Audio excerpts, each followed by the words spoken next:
Good morning. Morning.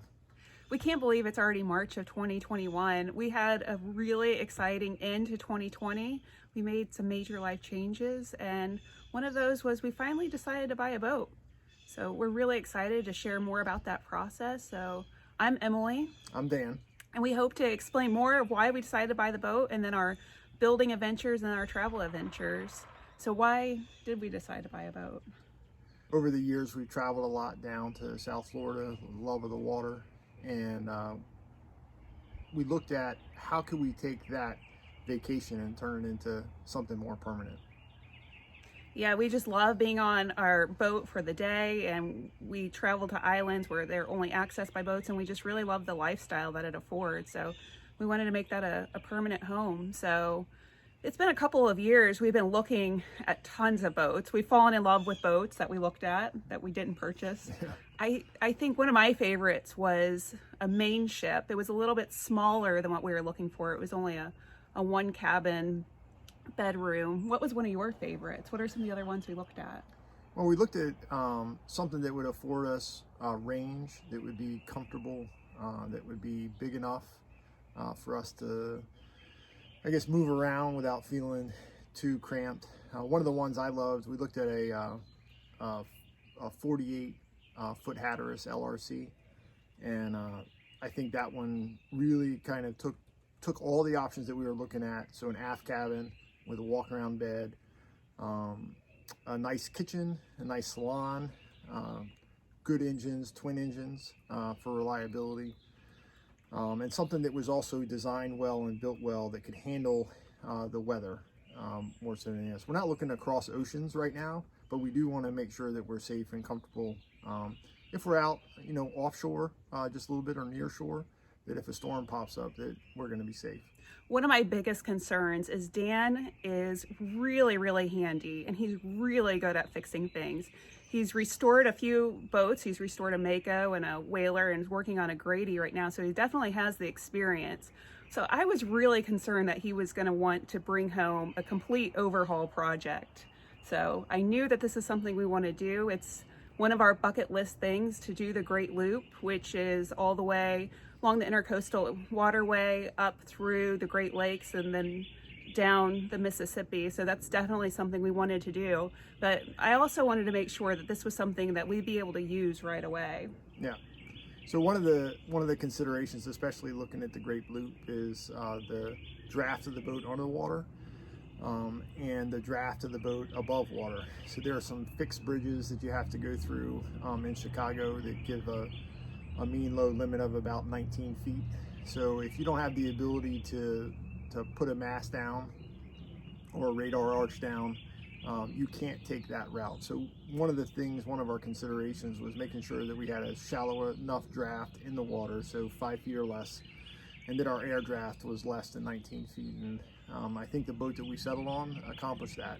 And as we look through the boats that we viewed over the last 2 years, those were a couple of the criteria that we had to make sure that we weren't going to have any issues with grounding. There's a tremendous amount of shoaling, especially along the intercoastal as you head either down to Florida or up from Florida to the Chesapeake.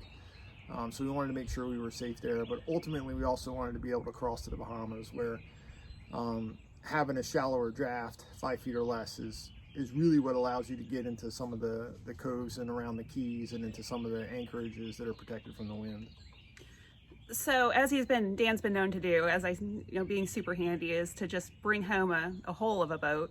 But this time he didn't. When we talked about this liveaboard and really agreed of what we wanted and what we needed out of it while still being on a budget, he called and said we were going to travel up to Annapolis and bring home a boat. So what kind of boat did we settle on? Well, after looking, I think we probably looked at 8 or 9 different boats. Like I said, we looked at the Hatteras, we looked at a couple of the main ships, we looked at a couple Grand Banks. Oh, don't forget, you love that Katie Krogan we looked at. Yes, and we found an old Katie Krogan 42 that I really, really liked. It was one of they only made 5 twin engine boats in the 42, and this boat that we found was one of them. It was a bit of a project, but it had great lines. I like their style. They're very efficient. But the seller ultimately just didn't want to move off the boat. There's a lot of sentimental value attached to it, and we understood that. So one of the things that we had looked at initially but never had the opportunity to get on was a Tollycraft. Searching for Seashells, which is one of the YouTube channels that we started following early. They have a Tollycraft, and that it's got a really nice classic line. The design of the boat is laid out very well. It's one of Ed Monk's designs, for those of you who know about the trawler styles. And the boat that we selected was a Tollycraft 43. It's an aft cabin boat with a down galley.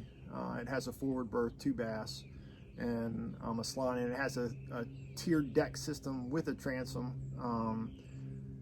space to walk around, and a swim platform. One of the things that's nice about this boat is it's a little bit heavier than some of the other Tollycrafts, so it's a little more displacement than it is semi-displacement. Displacement, of course, means that they don't go very fast. Semi-displacement means that the boat kind of comes up on plane, and we really like the look of that boat, and I just happened to find it, and on a whim decided to go try and take a look at it. Yeah, and it really is. It's the perfect boat for us. It's going to be able to do the Great Loop, to be able to go to the Bahamas. It has some projects, and we're excited to be able to share those in the future with you all.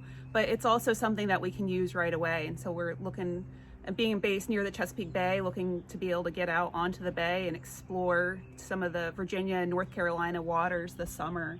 And it's just something that we're really excited to just jump into and dive into this project, and it really sets us up for our future of being full-time live aboard on a boat, and just being able to have that freedom for us is something we're really looking forward to. Yeah. So right now we both have full-time jobs, and the boat is housed at a marina a couple hours away from us. It's close enough that I can still go up there and do work.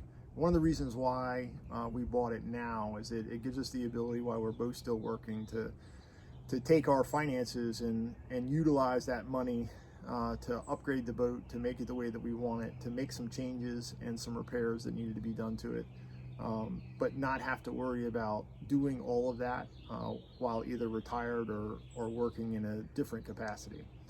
And so one of the reasons why this boat worked out so well for us is because it was kind of a mix of something that was functional and operational at the time, but also needed some work, and we could put our own touches on it. And the price point on it was one that made sense for us right now, and allows us, by the time that we're ready to start cruising full time in about 5 years, that the boat will be completely paid for, all the major projects will be done, and aside from hopefully the regular boat maintenance, it should put us into the cruising lifestyle without having to worry too much about the liability of something that's unknown.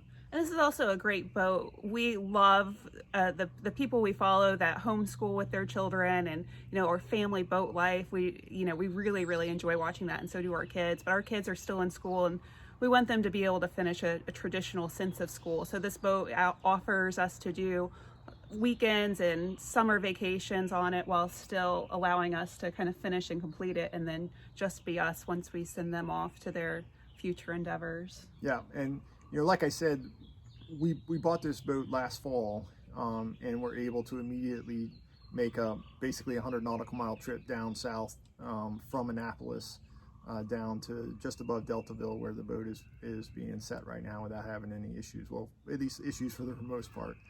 And as we've kind of gone through this process, we started documenting what we were doing in a blog post, and we have an Instagram account.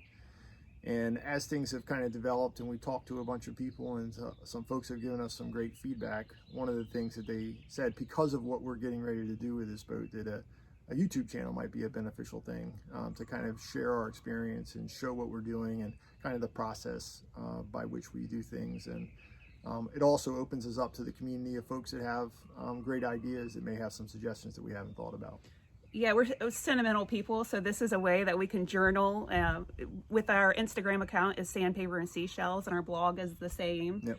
And so we really like to kind of just post all of our updates, and for us, it's kind of our online diary of how we're doing that. And like Dan said, we do appreciate the tips we get for people. So hopefully we'll be able to share that back to the community of things we learn along the way. Yeah, one of the things that, I've learned already in just a short time that we've been doing this is that the folks that are inside of the cruising world have got lots of great advice, and they got lots of great information to share. And I think we wanted to be able to contribute that as well.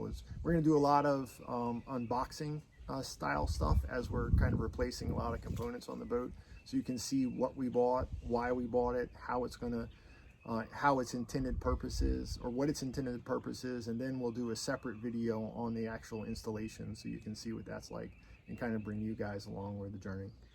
Absolutely, and I'll make sure to add some of the travel, where we stop, what we do, and some of the historical highlights, because Dan by far is the more technical of the two of us. Yeah. So it's going to be an interesting journey, and I hope that you all get something out of it, and I hope that we can share our adventure as others are dreaming to do the same, because we certainly got inspired to do this by watching other people, and I think we want to try and give back to that point to show other people that it can be done. And I think that's one of the biggest things, that when you look at how do I give up my life on land to jump on a boat, how much does it cost, and all of those things. And we'll do a future episode on what that all looks like. There's been several, but one of the things that I've noticed is some of the details have been lacking in some of the areas that I know I still had questions about, and offered a bunch of challenges specifically around insurance, and what all that entails, and how difficult it is to get insurance, and the cost of the insurance, not just from a liability perspective, but also from a damage perspective, from the boat standpoint, to protect your investment. Yeah, so we have lots of future fun things planned. But again, like us on Instagram, Sandpaper and Seashells, follow our blog, and also subscribe to our channel. Yeah, and that blog is sandpaperandseashells.com. And we have a tremendous amount of information on there already. Some of it's about the rebuild process that my son and I did on our Mako, and a little bit on the Boston Whaler. We kind of introed into the Grady a little bit. And then we have everything from our new boat on there as well. And so we just posted something yesterday from when I was up there, so please check it out. Yeah. We'll see you soon. All right.